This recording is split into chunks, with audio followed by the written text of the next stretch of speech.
déplacement. Bien que la situation est difficile. Notre visite ici, et notamment dans le site de Ro, où nous avons pu rencontrer à la fois les personnes déplacées, certains déplacés pour la 3e, 4e fois. Nous avons pu rencontrer les responsables locaux et nous avons aussi pu rencontrer les humanitaires. Tout ça dans le but de prendre attache avec la réalité du terrain. Les populations déplacées à Ro nous ont dit merci pour les efforts qui ont été faits pour sécuriser plus de 74 000 personnes.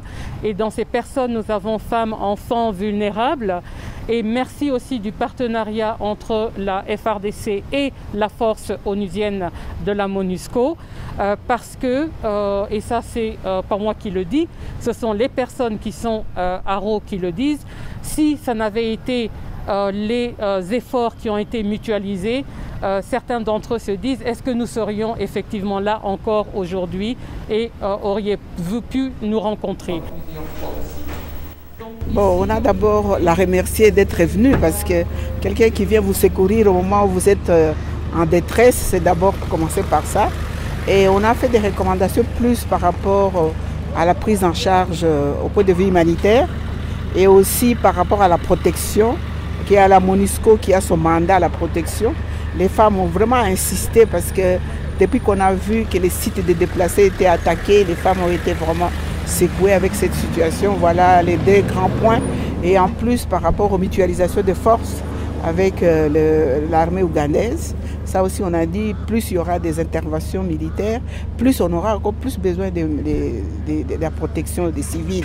Alors on a demandé au MONUSCO de se préparer aussi à répondre aux besoins qui s'accentuent par rapport à cette mutualisation des forces et des actions militaires. Beaucoup de gens sont à l'amalgame. Il y a eu des attaques dirigées contre les sites déplacés pendant que ce sont des personnes qui doivent bénéficier d'une protection spéciale.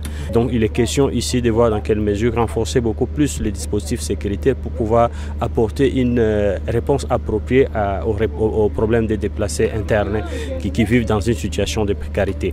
Mais au-delà de ça, comme vous le savez, il y a un plan de transition par rapport au départ de la MONUSCO qui est en place.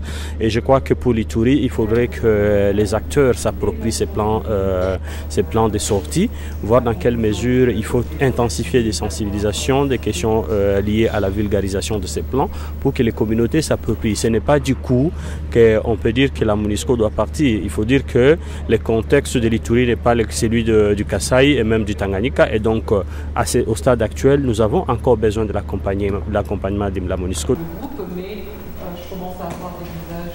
La population met son espoir à la fois dans l'autorité du pays pour redresser la situation et compte sur l'appui des partenaires.